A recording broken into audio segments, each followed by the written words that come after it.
وَكَمْ أَهْلَكْنَا قَبْلَهُمْ مِنَ الْقُرُونِ۔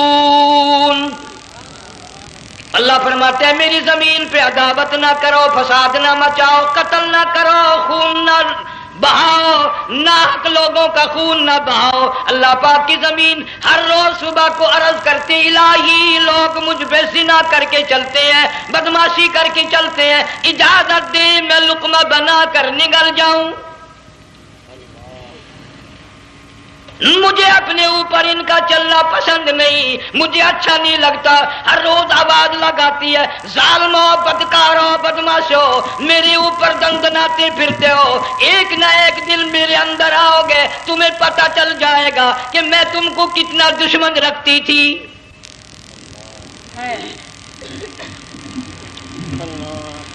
آج لوگ آزاد ہو گئے، جو کسی کی سمجھ میں آتا ہے وہی بکتا ہے، جو سمجھ میں آتا ہے وہی کرتا ہے، نہ کوئی راہ متعین رہی، نہ کوئی مسلک رہا، نہ کوئی بات رہی۔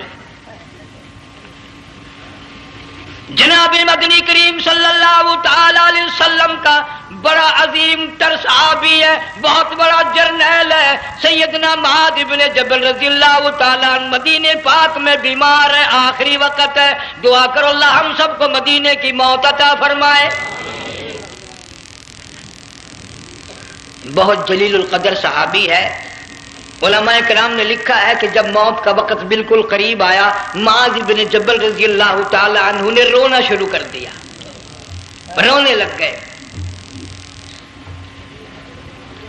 علماء نے لکھا ہے اس وقت بھی مدینے پاک میں اب تک بھی یہ رواج ہے، جب کسی پہ نزع طاری ہو، سکرات طاری ہو، موت قریب ہو، جتنے پاس بیٹھے کھڑے ہوتے ہیں سارے اللہ کے قرآن کی تلاوت کرتے ہیں۔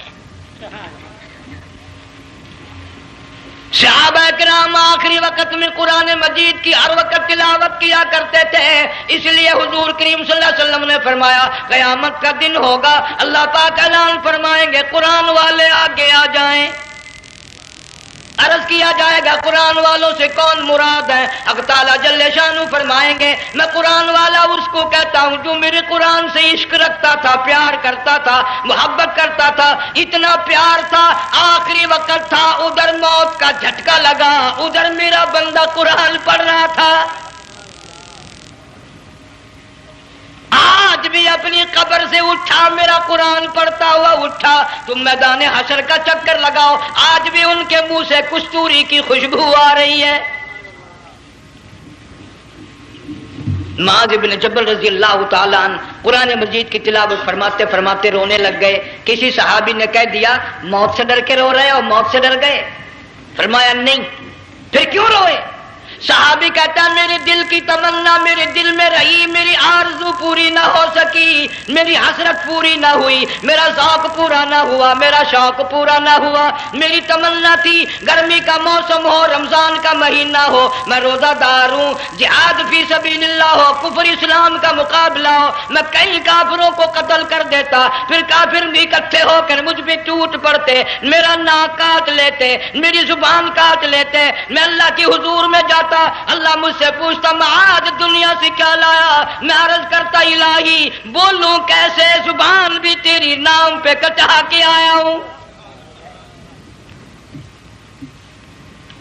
اور روزہ رکھ کر آیا ہوں، نیت یہ ہے کہ تیرے محبوب کے حوض کوثر کے پانی سے روزہ افطار کروں گا۔ ان اللہ والوں کی یہ موت تھی۔ مالک بن دینار رحمت اللہ علیہ ایک عجیب نوجوان کا واقعہ تحریر فرماتے ہیں، گرمی تھی، دوپہر تھی، سورج اپنی شباب پہ تھا، بڑی سخت گرمی تھی، میں نے ایک نوجوان کو دیکھا، وہ پیروں سے معذور ہے، دونوں پیر نہیں ہیں، ہاتھوں کے بل زمین پہ گھسٹ گھسٹ کے چل رہا ہے، اور گلے میں کرتا بھی نہیں، سامان کوئی نہیں، سواری کوئی نہیں، کھانے پینے کا انتظام کوئی نہیں۔ مالک بن دینار رحمت اللہ علیہ فرماتے ہیں میں نے اس نوجوان سے پوچھا کہ تو کہاں سے چلا اس حالت میں؟ کہنے لگا میں بلخ بخارے سے چلا ہوں۔ تجھے یوں ہی ہاتھوں کے بل گھسٹتے چلتے کتنا عرصہ گزر گیا؟ نوجوان کہنے لگا اللہ والے 7 برس ختم ہو کر 8واں لگ چکا ہے۔ اس حالت میں کہ جی ہاں اسی حالت میں تیرا کھانا پینا. جوان کہنے لگا والذی ہوا یطعمنی ویسقین وَإِذَا مَرِضْتُ فَهُوَ يَشْفِينِ. اللہ ہی کھلاتا ہے, وہی پلاتا ہے, بیمار ہو جاتا ہوں وہی تندرستی عطا کرتا ہے. اور نوجوان دوپہر بڑی سخت ہے, گرمی بڑی سخت ہے, میرے یہاں دوپہر کو آرام کر لے, قیام کر لے, کچھ دیر ٹھہر جا, آج میرے یہاں قیام کر لے. نوجوان رونے لگا اور کہنے لگا مالک بن دینار, یہ 2-4 منٹ جو تیری ساتھ باتوں میں میرے خرچ ہو گئے, مجھے ان کا ہی بڑا دکھ ہے. میں اور اپنی اس معذوری میں ہاتھوں کے بل 2-4 گز گھسٹ کر اور اپنے رب کے قریب ہو جاتا. یہ جو تیری ساتھ بات کرنے میں تھوڑا سا وقت خرچ ہو گیا, مجھے اس کا ہی بڑا دکھ ہے. ارے تو تھک گیا ہوگا. جوان کہتا ہے تیرے دیوانے مگر چلنے سے رک سکتے نہیں, تیرے دیوانے مگر چلنے سے رک سکتے نہیں, پاؤں تھک جاتے ہیں دل ان کے کبھی تھکتے نہیں. میرے سامنے تھکنے کا نام نہ لو, میرے دل میں عشق کی آگ جلی ہوئی ہے, سوز و گداز کا سمندر طوفان برپا کر رہا ہے. میں نہیں تھکنا جانتا, میرے یہاں نیند کا سوال نہیں, آرام کا سوال نہیں, میں تو گھسٹ گھسٹ کر رب کے دربار میں حاضر ہوا چاہتا ہوں. پوچھا کہ جا کہاں رہے ہو؟ کہنے لگا بیت اللہ کی زیارت کے لیے چلا, روز رسول اللہ صلی اللہ علیہ وسلم کی زیارت کے لیے چلا. کھانا پینا کچھ نہیں کہ نہیں, بس کہ منتظر ہوں اس گھڑی کا کہ کب وہ وقت آئے اور کب میں جا کر یوں کہوں کہ اے مدینے کی مہاجر سبز گنبد کے مکی, اے مدینے کے مہاجر سبز گنبد کی مکی, عرش ہے تیرے قدم کے فیض سے یہ سرزمین. کب وہ وقت آئے, کب میں مدینے کی گلیوں کو دیکھوں, کب آب و ہوا کو دیکھوں, کب مدینے کی بہاروں کو دیکھوں, کب گنبد خضرا پہ میری نگاہ پڑے, میرے دل کی تسلی ہو جائے. عاشق لوگ یوں ہی کیا کرتے ہیں. دیہات کی ایک عورت آئی رسول اکرم صلی اللہ علیہ وسلم کی وفات شریف کے بعد اور آ کے کہنے لگی بہن عائشہ رضی اللہ تعالیٰ عنہا, میں نے سنا ہے سرکار کی وفات شریف ہو گئی, کیا کہاں دفن کیا کہ اس حجرے میں؟ کہنے لگی مجھے دروازہ کھول کر قبر کی زیارت تو کرا دے. عورت ساتھ دیہات کی رہنے والی چوکٹ پہ کھڑی ہو کے کہنے لگی آقا جب بھی آتی تھی زبان تیری ہوتی تھی, قرآن خدا کا سنتی تھی, مسائل پوچھتی تھی, زیارت کرتی تھی, اب یہ زندگی اچھی نہیں لگتی, میں تیرے قدموں میں مرنا چاہتی ہوں. علماء نے لکھا ہے ایک چیخ ماری, چوکٹ پہ گر کر جان دے دی.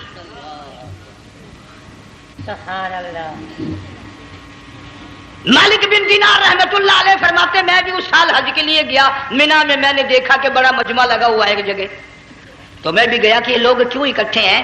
میں نے لوگوں میں سے جھانک کر دیکھا تو وہی نوجوان بیٹھا ہے جس کو میں نے دوپہر کے وقت دیکھا تھا.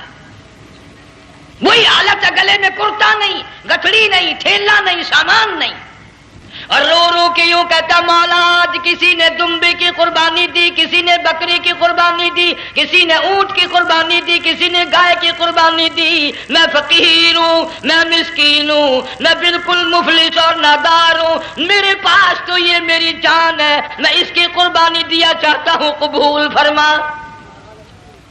ہزاروں لاکھوں لوگوں کے سامنے ایک چیخ ماری اور مینا میں جان دے دی.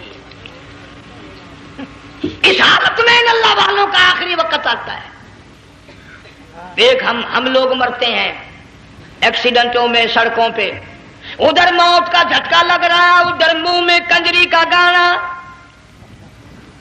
ارشاد فرمایا مدنی کریم صلی اللہ تعالی علیہ وسلم نے سیاتی علی الناس زمان, اور لوگوں میری امت میں ایک وقت ایسا آئے گا لوگ اتنے برباد ہو جائیں گے, صبح کو آدمی مومن مسلمان ہوگا, شام کو موت آئی تو جنازہ کافر کا اٹھ رہا ہوگا. گھروں میں, محلوں میں آج موت آتی ہے, کنجری کا گانا منہ میں ہوتا ہے. ادھر دم نکل رہا ہے، ادھر کنجری کا گانا کانوں میں آواز آ رہی ہے، میت کو غسل دیا جا رہا ہے، کنجری کی آواز آ رہی ہے، جنازہ اٹھا کر لے جا رہے ہیں، کنجری کی آواز آ رہی ہے، قبر میں میت اتاری جا رہی ہے، کنجری کی آواز آ رہی ہے، قبر پہ مٹی ڈالی جا رہی ہے، کنجری کی آواز آ رہی ہے۔ اس محال میں، اس معاشرے میں ہم کس طرح ایمان اور یقین اور ایمان ساتھ لے کر مریں گے؟ ہزاروں نہیں، لاکھوں کو مرتے وقت کلمہ نصیب نہیں۔ قسم دے کر پوچھو، ماں مر رہی ہے، کلمہ منہ سے نہ نکلا، باپ مر گیا، منہ سے کلمہ نہیں نکلا، بیگم صاحبہ چل بسی، منہ سے کلمہ نہیں نکلا۔ ہزاروں چلے گئے اور اپنے جانے کا پھر بھی یقین نہ آیا۔ تم نے کبھی سوچا تک نہیں، خیال تک نہیں کیا؟ ارشاد فرمایا مدنی کریم صلی اللہ تعالی علیہ وسلم نے لوگوں ابو ہریرہ رضی اللہ تعالیٰ عنہ سے پوچھا تو کیوں رویا؟ عرض کرنے لگا میرے آقا اتنی کمزوری کبھی نہ دیکھی، اتنی ضعیفی کبھی نہ دیکھی، اتنی ناتوانی کبھی نہیں دیکھی، چہرہ انور بالکل کمزور ہو گیا۔ آپ نے ٹھنڈا سانس لے کر فرمایا ابو ہریرہ تجھے معلوم نہیں موت بالکل قریب آ گئی، بالکل قریب آ گئی موت۔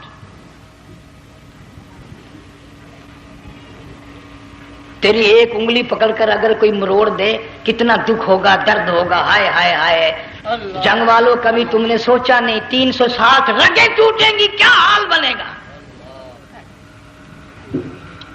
اعضاء چھوٹیں گے، سر کے بالوں سے لے کر پیروں کے ناخنوں تک ہر جوڑ کو توڑ کے رکھ دیا جائے گا، وزیروں، سفیروں، امیروں، حسینوں، جمیلوں، تمام کے جوڑوں کو اکھاڑ کے رکھ دیا جاتا ہے۔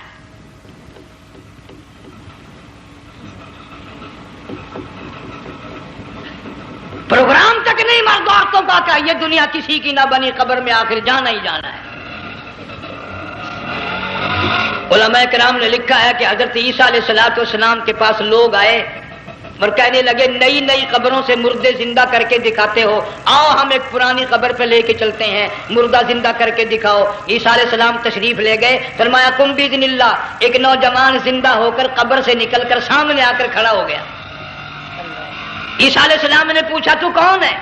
وہ کہنے لگا میرا نام سام ہے، میں حضرت نوح علیہ السلام کا بیٹا ہوں۔ تو پیغمبر کا دماغ تو پیغمبر کا ہوتا ہے نا۔ فرمایا تجھے تو بڑا عرصہ قبر میں گزر گیا، کتنے ہزار سال قبر میں گزر گئے؟ کہ جی ہاں۔ عیسیٰ علیہ السلام نے فرمایا یار ملاقات تو اللہ نے کرائی دی، قبر کا کچھ حال تو بتا کیا بنتی ہے، قبر کا کچھ ماحول بتا، قبر کی خبر بتا۔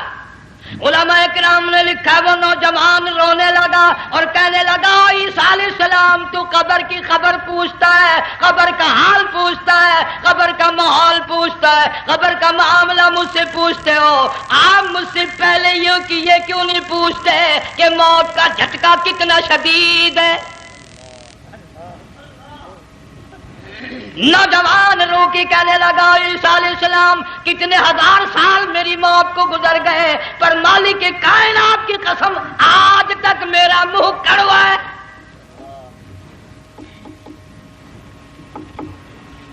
اس لیے جنگ والوں لمبی چوڑی بات کہنے کا وقت نہیں، حالات نہیں، میں تو تمہیں اتنا سا پیغام دینے آیا، کھانے پینے کا زمانہ ہے، میں جانتا ہوں تم کیلے کھاتے ہو، تمہیں کیلے کا ذائقہ معلوم ہے، امرود کا ذائقہ تم کو معلوم ہے، انار کا ذائقہ تمہیں معلوم ہے، انگور کا ذائقہ معلوم ہے، انناس کا ذائقہ معلوم ہے، آم کا ذائقہ معلوم ہے، ہزاروں پھلوں کے ذائقے تمہیں معلوم ہے، ہزاروں مٹھائیوں کے ذائقے تمہیں معلوم ہے، ہزاروں بیکری کی چیزوں کے ذائقے تمہیں معلوم ہے، ہزاروں شربتوں کے ذائقے معلوم ہے، پر تم نے جنگ والوں کبھی بھی قبرستان میں جا کر قبر والوں سے یہ نہیں پوچھا او قبر والوں ذرا بتاؤ تو صحیح موت کا ذائقہ کیسا ہے؟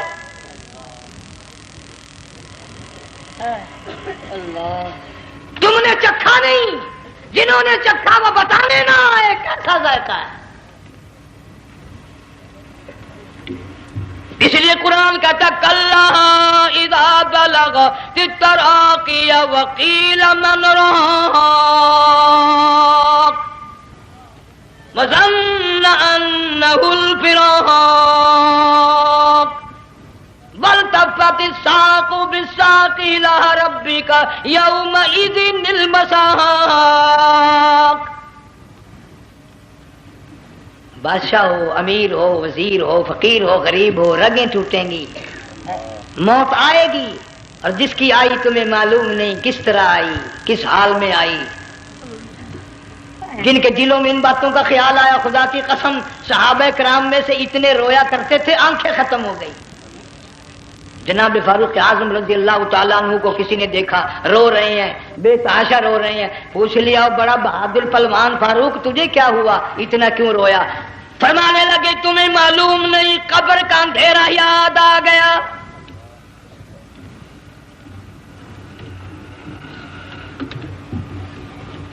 ایک 1,29,000 صحابہ کرام اس آخرت کے لیے قربانیاں دیتے آئے، اولاد کی قربانی دی، مال کی قربانی دی، جان کی قربانی دی، جو کرنا پڑا وہ کر گزرے، لیکن محمد عربی صلی اللہ علیہ وسلم کا دامن نہ چھوڑا. اسی لیے ہر سال اللہ پاک جل شانہ نے اس امت کو یہ موقع دیا کہ سنت خلیل پہ عمل کرتے کرتے قربانیوں کی یاد تازہ ہو جائے، قربانیوں کی یاد تازہ ہو جائے. قرآن کریم میں جا بجا ابراہیم علیہ السلام کا اللہ پاک نے ذکر خیر فرمایا، یوں فرمایا ہم نے ان کے بڑے امتحان کیے، بڑی آزمائش کی، وہ ساروں میں کامیاب ہوئے. تم ہر وقت اللہ سے یہ دعا کیا کرو اللہ ہمیں امتحان میں نہ ڈالے، آزمائش میں نہ ڈالے، ہم امتحان کے قابل نہیں. یہ ہمارے جو امتحان ہوتے ہیں ان میں نقل ماری جاتی ہے، تو اللہ امتحان لے گا تو نقل کیسے ماریں گے، کیسے کام چلے گا؟ جناب ابراہیم علیہ السلام کو اللہ پاک نے ہزاروں امتحان میں مبتلا کیا، ہزاروں آزمائشیں کی، فَأَتَمَّهُنْ سب میں کامیاب گیا، سب میں پاس نکلا. ایک آزمائش ایسی بھی آئی اللہ کی توحید کی وجہ سے، شرک کو مٹانے کی وجہ سے ابراہیم علیہ السلام کا سارا مصر فلسطین دشمن بن گیا. حضرت سارہ کو ساتھ لے کر چل دیے، ایک بیوی ساتھ ہے اکیلا دم میں. یہاں تو لوگ محلوں میں شہروں میں کہتے ہیں جی میں اکیلا ہی ہوں، میں کیا کروں. اگر خلیل کہتا کہ میں اکیلا ہوں تو آج قرآن میں اس کا ذکر خیر کیسے ہوتا؟ پرواہ نہ کی، وہ کہتا ہے میرے لیے میرا اللہ کافی ہے. کون کہتا ہے میں اکیلا ہوں، میری ساتھ تو اللہ ہے. مصر سے گزرنے لگے، بادشاہ کے ملازموں نے بادشاہ کو جا کے بتایا بڑی خوبصورت عورت گزر رہی ہے تیرے حلقے سے، بہت بڑی خوبصورت عورت ہے. کہ ملازم پکڑ کے لے کے چلے تو عورت ذات حضرت سارہ رونے لگ گئی. خلیل میرا کیا بنے گا؟ پیغمبر کو اللہ کی ذات پر بڑا یقین ہوتا ہے، فرمایا پرواہ نہ کر، میری آبرو میرے مولا کی آبرو ہے، چاہے جہاں چلی جا میری عزت کی حفاظت میرا اللہ کرے گا. فرمایا فاللہ خیر حافظا وہو ارحم الراحمین.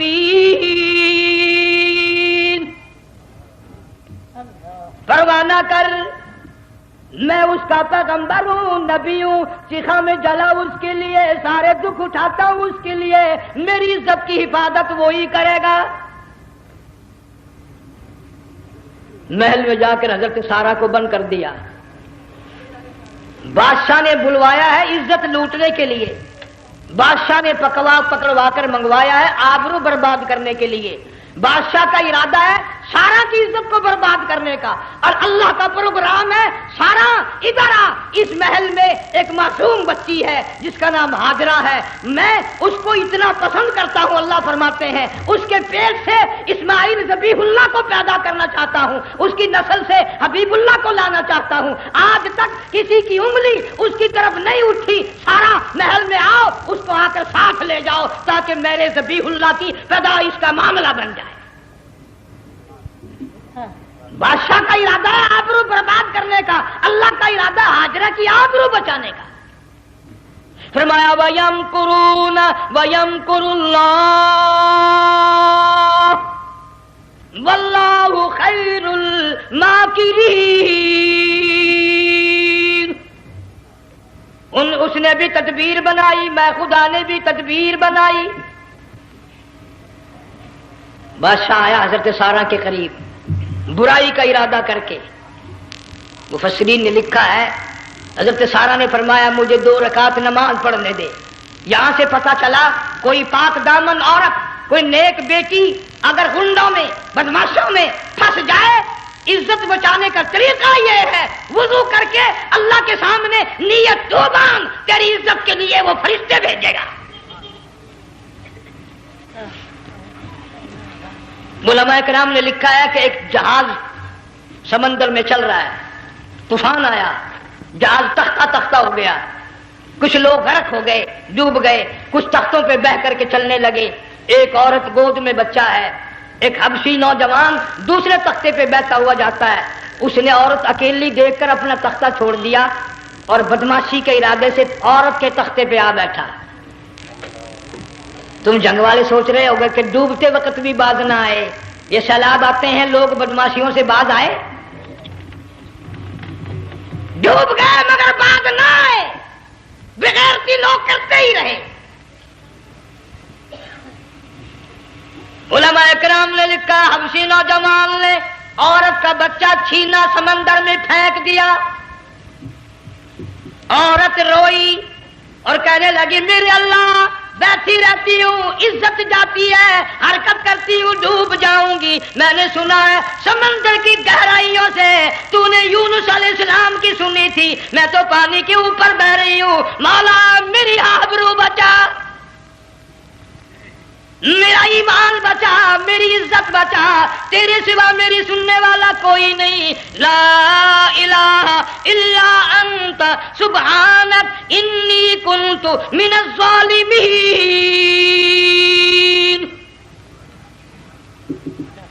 علماء نے لکھا ہے کہ ایک گردن سی نمودار ہوئی پانی میں سے اور حبشی نوجوان کو ایک ہی لقمہ بنا کر لے گئی۔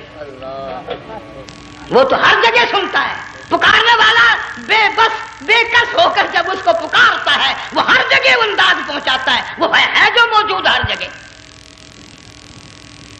عورت بہتی بہتی کنارے جا لگی، ایک جہاز قریب آیا، دوپٹے کا اشارہ کر کے اس کو بلایا۔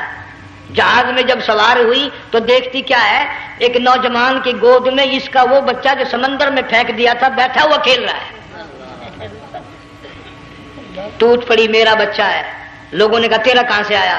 ماجرا سنایا، اس طرح ہوا۔ جہاز کے کپتان نے کہا ہم جہاز لے کر آ رہے تھے، غیب سے آواز آئی جہاز ادھر کو لے آؤ ورنہ ڈبو دیے جاؤ گے۔ ہم جب جہاز وہاں لے کر پہنچے تو دیکھتے کیا ہے کہ ایک جانور کی پیٹھ پہ یہ بچہ بیٹھا ہوا کھیل رہا تھا۔ عزت بھی بچی، ایمان بھی بچا، بچہ بھی بچا، اور کوئی بچانے کے لیے تدبیر کرے جبھی نا۔ حضرت سارہ نے نماز پڑھ کر بددعا کر دی، بادشاہ کے سارے بدن میں درد ہونے لگا۔ پیغمبر کا سارا گھر بڑا کریم ہوتا ہے، جب اس کو درد نے ستایا نا کہنے لگا میں وعدہ کرتا ہوں تجھے کچھ نہیں کہوں گا، میرے لیے دعا کر دے۔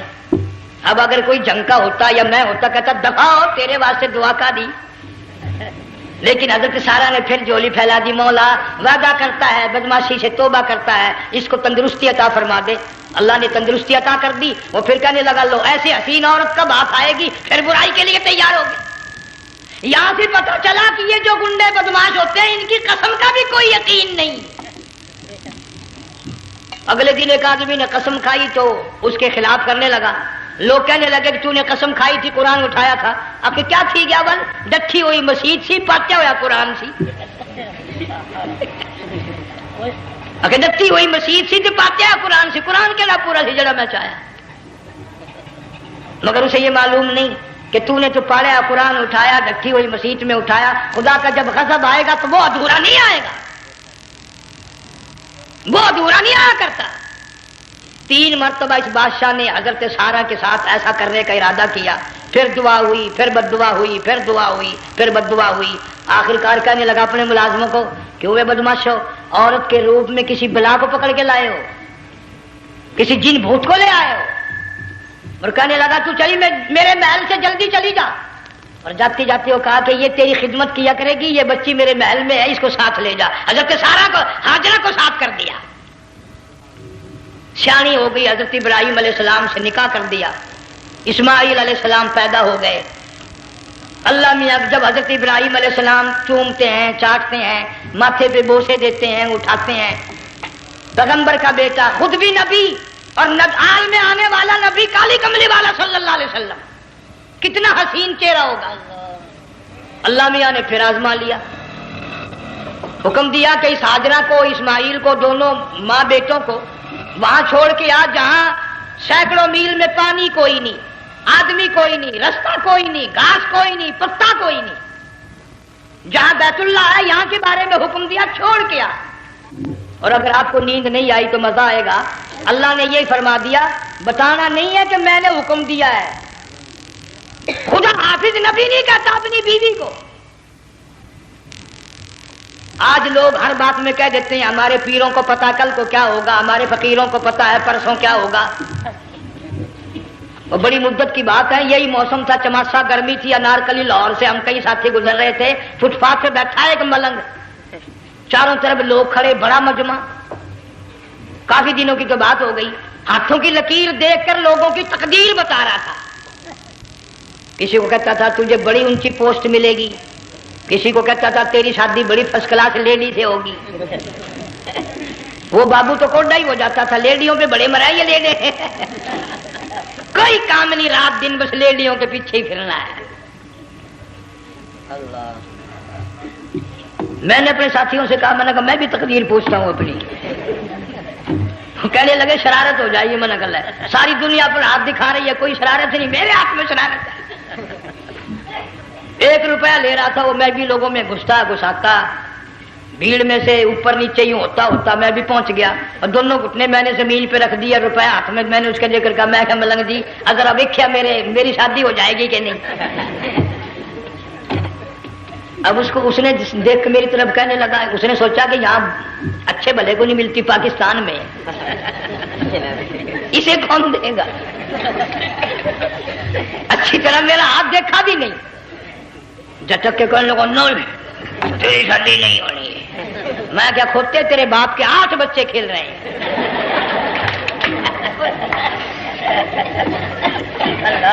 یوں ہی عقیدے بگڑ جاتے ہیں لوگ۔ ہمارے پیر کو پتا، فقیر کو پتا، کسی کو پتا نہیں ہے، کوئی نہیں جانتا۔ فرمایا وما تدری نفس ماذا تکسب غدا، کوئی نہیں جانتا کل کیا ہو جائے گا۔ وما تدری نفس بأی ارض تموت، کوئی نہیں جانتا زمین کے کس ٹکڑے پہ موت آئے گی۔ ان اللہ علیم خبیر، ایک اللہ کی ذات جانتی ہے۔ حضرت ہاجرہ اسماعیل علیہ السلام کو چھوڑ کر چل دیے، نہ خدا حافظ کہا، نہ کوئی تسلی دی، تھوڑی سی کھجوریں، تھوڑا سا پانی، ختم ہو گیا۔ ابراہیم علیہ السلام جب دور نکل گئے تو حضرت ہاجرہ نے دیکھا یہ تو چلے گئے، کھڑی ہو کر آواز دی، اے میرے ابراہیم۔ مڑ کر نہیں دیکھتے۔ جنگ والوں، اللہ کا پیغمبر اللہ کی اجازت کے بغیر اپنی بیوی کی طرف نہیں دیکھتا، گھر والی کی طرف نظر اٹھا کر نہیں دیکھتا۔ ایک تم ہو، چٹی داڑھی، بڑھیپا، کالے برقعے والی نظر آ جائے نا، آگے بھاگ کر بڑے نہیں آتے ہیں، کہاں جانا چاہتی ہیں آپ؟ تیری ماں لگتی ہے آپ چلی جائے، تو یہ کیا ہوا؟ یہ کالے برقعے پہ مرتے مرتے مرتے مرتے مری گئے۔ ایسا عجیب تماشا۔ وہ لاہور پلیٹ فارم پر پھر رہی تھی نا ایک لیڈی برقع اوڑے، آ گیا ایک لیڈا،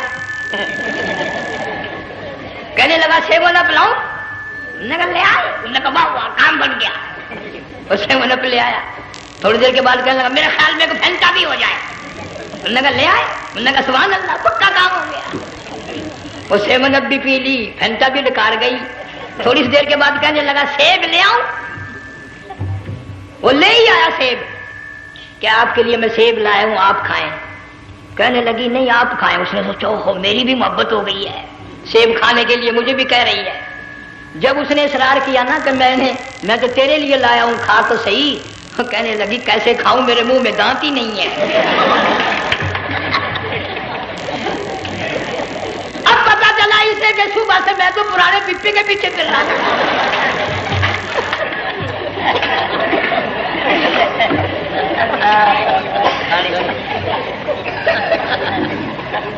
صرف برقع دیکھا چل دی۔ یہاں پیغمبر اپنی گھر والی کی طرف نہیں دیکھتا۔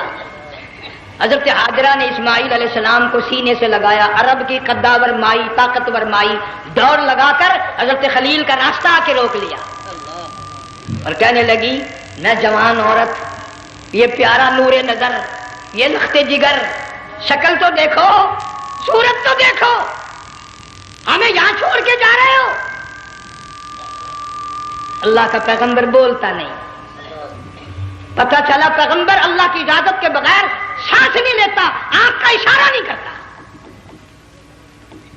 حضرت حاجرہ رونے لگ گئی، میرے خلیل، میری ابراہیم، میرا قصور بتاؤ، میرا جرم بتاؤ، میری خطا بتاؤ، میرا گناہ بتاؤ، معافی چاہوں گی، معذرت کروں گی، اس بچے کا کیا گناہ ہے اس میدان میں چھوڑ کے چلے ہو؟ بولتے نہیں ہیں، اللہ کی طرف سے بولنے کی اجازت نہیں ہے۔ حضرت حاجرہ نے خود ہی قیاس لگایا، سوچتی ہیں پیغمبر تو کسی پہ ظلم نہیں کرتا۔ وہ کہنے لگی خلیل، کہیں اس رب کا حکم تو نہیں، کہیں اس اللہ کا یوں حکم تو نہیں؟ جنگ کے لوگوں اگر خلیل ہاں کہہ دیتا تو کیا حرج تھا؟ ہاں نہیں کہتا، اجازت نہیں، تاکہ حاجرہ کے یقین ایمان کا امتحان مکمل ہو۔ مفسرین نے لکھا ہے کہ حضرت ابراہیم علیہ السلام نے سر کا یوں اشارہ کیا، بس ذرا سا ہاں، پھر عورت کا ایمان دیکھ، یقین دیکھ، یہی نہ بیٹھی، دوڑ کے وہاں گئی ہے جہاں پہلے بٹھا کر آئے تھے اور کہنے لگی ابراہیم جاؤ، میں جانوں میرا رب جانے، پرواہ نہیں۔ راتیں آتی ہیں چلی جاتی ہیں، دن آتے ہیں گزر جاتے ہیں، تھوڑی سی کھجوریں تھی وہ ختم ہو گئی، پانی ختم ہو گیا، بھوک اور پیاس نے بے چین کر دیا۔ اسماعیل علیہ السلام کی اتنی لمبی زبان باہر نکلا، دو پتھر کھڑے کر کے اوپر ایک پتھر رکھ کر چھاؤں بنائی، اس کے نیچے لٹا دیا اور پھر چکر لگایا، کبھی صفا پہاڑی پہ چڑھتی ہے، کبھی مروہ پہاڑی پہ چڑھتی ہے، کبھی اترتی ہے اور ڈھلوان میں سے بھاگ کر چلتی ہے جب اپنا بچہ نظر نہیں آتا۔ سارے کہہ دو اللہ بڑا بے نیاز ہے، اللہ بڑا، زور سے کہو اللہ بڑا۔ کسی کے 500 سال کے سجدے رد، کسی کی ہزاروں سخاوت صدقات رد، کسی کی چال منظور، کسی کی رفتار منظور، کسی کی ٹور منظور۔ اور یوں فرمایا حاجرہ میری رحمت کی تلاش میں آج جو تو نے دوڑ لگائی ہے، یہ تیری چال ڈال رفتار ٹور ہمیں اتنی پسند آ گئی، اتنی پسند آ گئی کہ آج کے بعد خلیل اللہ کیوں نہ ہو، ذبیح اللہ کیوں نہ ہو، کلیم اللہ کیوں نہ ہو، روح اللہ کیوں نہ ہو، حبیب اللہ کیوں نہ ہو، صحابہ کرام کیوں نہ ہو، قطب ابدال غوث کیوں نہ ہو، میری حاجرہ مجھے اپنی کبریائی کی قسم جب تک وہ تیری چال چل کے نہ دکھائے گی حاجی کا لانے کا حقدار نہیں ہو سکتا، تیری رفتار اسے چلنی پڑے گی۔ فرمایا ان الصفا والمروہ من شعائر اللہ فمن حج البیت او اعتمر فلا جناح علیہ ان یطوف بہما ومن تطوع خیرا فإن اللہ شاکر علیم۔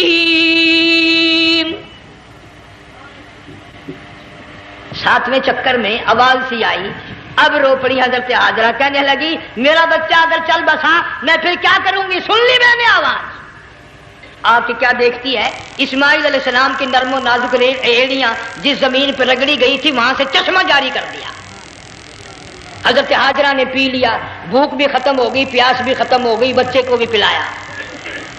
اللہ تعالیٰ نے خانہ کعبہ کی بنیاد ڈال دی، ایسے گھر کی بنیاد ڈالی۔ حضور صلی اللہ علیہ وسلم فرماتے ہیں 500 سال کی عبادت ایک طرف اور بیت اللہ پہ ایک نگاہ یوں ڈالنا ایک طرف، 500 سال کی عبادت کا وہ ثواب نہیں جو ایک نظر خانہ کعبہ پہ ڈالنے کا ثواب ہے۔ اور اللہ پاک یوں فرماتے ہیں کہ جو آنے والا حجر اسود کو بوسہ دیتا ہے، اللہ پاک یوں فرماتے ہیں میں سمجھتا ہوں میرا سجا ہاتھ پکڑ کر میرے بندے نے چوم لیا۔ جو غلاف کعبہ کو پکڑ کر مانگتا ہے، اللہ فرماتے ہیں میں یہ سمجھتا ہوں میرا دامن پکڑ کے مانگ لیا۔ جو مقام ملتزم پہ لپٹ کے مانگتا ہے، اللہ فرماتے ہیں میں سمجھتا ہوں میری چوکھٹ پہ پڑھ کے مانگ لیا۔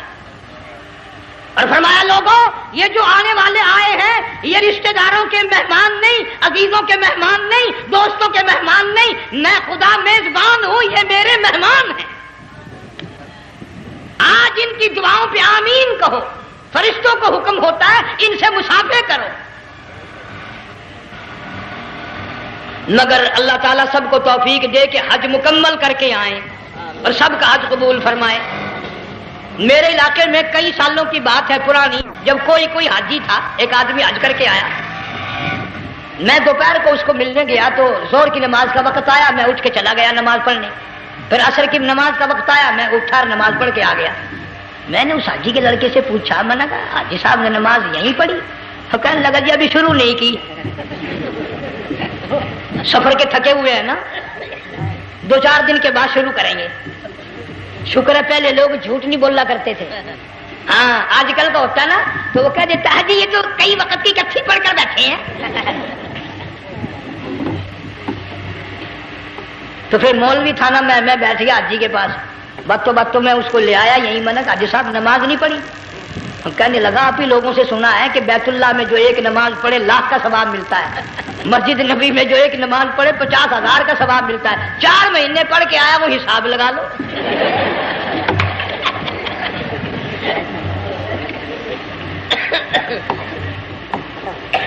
مسائل سیکھتے نہیں، ارکان اور آداب بیت اللہ کے سیکھتے نہیں۔ ڈی سی کے دفتر میں اگر جانا ہو کئیوں سے پوچھے کیسا جاؤں، کس طرح درخواست دوں، کیسے کہوں، کیسے کھڑا ہوں، کیسے بیٹھوں، کیا عرض کروں، اور اللہ کے دربار میں ہم جاتے ہیں اور سیکھ کرنے جاتے ہیں۔ یہ خوف نہیں کہ اگر بے ادبی ہوگی تو مارا جاؤں گا۔ اللہ تبارک و تعالیٰ جل شانہ نے اسماعیل علیہ السلام کی نرم و نازک ایڑیوں سے بنیاد ڈال کر خانہ کعبہ کی، اللہ نے ہمیں یہ کعبہ دیا، گناہوں کی معافی مانگنے کے لیے وہاں جاؤ، اللہ تبارک و تعالیٰ کے دربار میں حاضر ہو کر مانگنے کے لیے یہاں جاؤ۔ ارشاد فرمایا مدنی کریم صلی اللہ تعالی علیہ وسلم نے جو آدمی صحیح ارکان حج کے ادا کر کے واپس جاتا ہے اس طرح واپس آتا ہے گویا آج ہی ماں کے پیٹ سے پیدا ہوا۔ پہلے لوگ یوں ہی حج کیا کرتے تھے، یوں ہی قربانیاں کرتے تھے، اب تو ہر چیز کی لوگ آسانی تلاش کرتے ہیں۔ پچھلے بقرعید کے موقع پر ہمارے مسجد میں ایک آدمی مجھے کہنے لگا اگر کوئی غریب آدمی مرغی کی قربانی دے دے تو لگ جائے گی؟ میں نے کہا تو مکھی مار دے انشاءاللہ وہی لگ جائے گی۔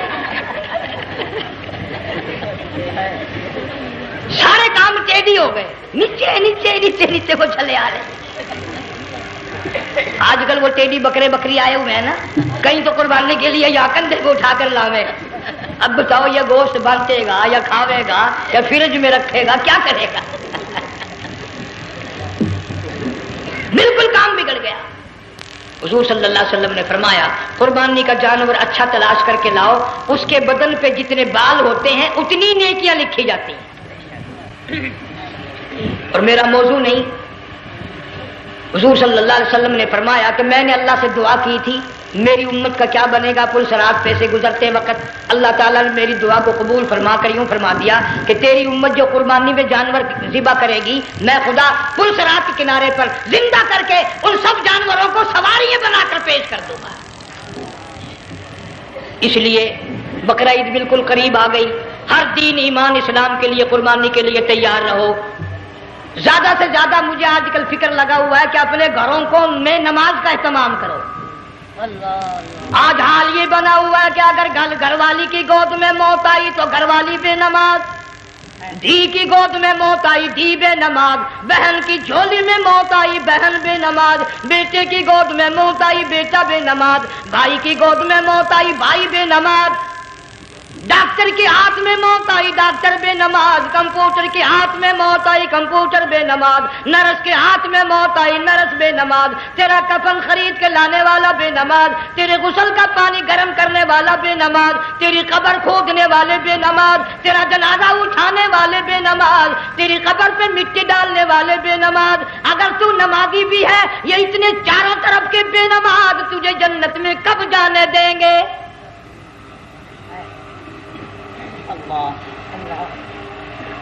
اس بچی کا فکر کیوں نہیں کرتا؟ کلاس میں فیل ہو جائے تجھے دکھ لگتا ہے میری بچی فیل ہو گئی، ساری عمر نماز نہ پڑھے تجھے کبھی درد نہیں ہوا کہ جہنم کے انگاروں میں جلے گی؟ بیوی ایک دن تیرا کہنا نہ مانے آگ لگ جاتی ہے، ساری عمر نماز نہ پڑھے بے ایمان تجھے کبھی آگ نہیں لگی۔ اس گھر سے تیرا جنازہ نکلے گا، اس گھر سے تیری میت اٹھے گی جس گھر میں تو نے سارے بے نماز پیدا کر رکھے ہیں، سارے بے نماز اکٹھے کر رکھے ہیں، کس طرح ایمان کلمہ ساتھ لے کر جائے گا؟ اس لیے اپنے ماحول میں، اپنے گھر میں بچیوں کو، بہنوں کو پیار سے، محبت سے، بڑے عقیدت سے ان کو نمازی بنا، تاکہ مرنے کے بعد جب تیرا جو بیٹی بہن منہ دیکھنے آئے تو نمازی تو تیرا منہ دیکھنے آئے، تیرا منہ دیکھنے بھی سارے بے نمازی آئے، تجھے کیا فائدہ ہوگا؟ اللہ سبحانہ و تعالی ہم سب کو ہمارے گھر کے ماحول کو نمازی بنائے۔ مفتی صاحب اس دنیا فانی سے رخصت ہو گئے، تشریف لے گئے، جان سارا بے وارثہ ہو گیا۔ مفتی صاحب ہی کا مدرسہ ہے، یہ مفتی صاحب ہی کے بچے ہیں، ان بچوں کی سرپرستی کرو، ان کا اکرام کرو، ان کی عزت کرو، جامعہ حلیمیہ کی خدمت کرو۔ بقرہ عید کا موقع آ رہا ہے، وہ تو نہ جانے کس کس طریقے سے اپنا کام چلاتے تھے، ہزاروں لوگوں سے ان کے تعلقات تھے، یہ بچے ہیں، نیا کام ہے۔ اللہ سبحانہ و تعالی ہر خدمت گزار کو دو جہان میں سرخ روئی عطا فرمائے۔ بڑی اچھی اچھی کیسٹیں آپ کو یہاں سامنے سے ملیں گی اپنے گھر کا ماحول بنانے کے لیے۔ پیغمبر کی دعا سے پہلے نہ اٹھا کرو بھائی، ہائے ہائے، کوئی دنیا کا دین کا جس کو کوئی اللہ سے حاجت ہو بیٹھ جائے ایک منٹ کے لیے، درود شریف پڑھ کے دعا مانگو۔ اللہم صلی وسلم وبارک علی سیدنا و مولانا محمد وعلی آل سیدنا و مولانا محمد وبارک وسلم۔ یا اللہ قبلہ مفتی صاحب رحمہ اللہ کی قبر کو جنت کا باغ بنا، اللہ تعالیٰ ان کے گھر والوں کو صبر جمیل کی توفیق عطا فرما، اللہ پاک ان کی آل اولاد کو مفتی صاحب کا جانشین صحیح معنوں میں جانشین بنا، اس مدرسے کو آباد فرما، اللہ تعالیٰ سارے جنگ کی سرپرستی فرما، سارے شہر کو آباد فرما، ہر شر سے ہر فتنے سے سب کی حفاظت فرما۔ یا اللہ ہم سب کو سچا مسلمان پکا دیندار بنا، ہمیں اور ہماری اولاد کو نیک اور نمازی بنا۔ یا اللہ ہمارے گھروں کو نماز اور قرآن سے آباد فرما، کلمے اور ایمان والی موت عطا فرما۔ صوفی مولانا محمد یار صاحب رحمہ اللہ کی قبر کو جنت کا باغ بنا۔ یا اللہ تمام مسلمانوں کی بخشش فرما، ساری امت کی مغفرت فرما، ساری مخلوق پہ کرم اور فضل فرما۔ یا اللہ سارے پاکستان کی حفاظت فرما، پاکستان کے داخلی خارجی دشمنوں کو ذلیل و خوار کر دے۔ یا اللہ ہم سب کو یقین ایمان اپنے اندر پیدا کرنے کی توفیق عطا فرما، ظالم کے ظلم سے بچا، شریر کی شرارت سے بچا، مولا حاسدوں کے حسد سے بچا، فتنہ پردازوں سے ہم سب کی حفاظت فرما، بے اولاد کو اولاد عطا فرما، جن کے پاس بچیاں ہیں اللہ تعالیٰ نرینہ اولاد عطا فرما۔ اور میں تو کافی دنوں کے بعد آیا ہوں، پرانے دوستوں میں سے تھے قاری غلام محمد صاحب سب کا رحمت اللہ علیہ، اللہ تعالیٰ ان کی قبر کو جنت کا باغ بنا، سب کو جبار رحمت میں جگہ عطا فرما۔ ہمارے بڑے بزرگ قبلہ درخواستی صاحب مدذلو یا اور جتنے بھی بیمار ہیں اللہ پاک صحت کاملہ عطا فرما۔ مجھے بھی پیر غلام حبیب صاحب اللہ تعالیٰ ان کو بھی صحت کاملہ عطا فرما، اور میں گناہ گار بھی اب تو سارا سال گزر گیا، اکثر بیماری رہتا ہوں، اللہ تعالیٰ صحت کاملہ عطا فرما، موت آئے تو کلمے اور ایمان والی موت عطا فرما۔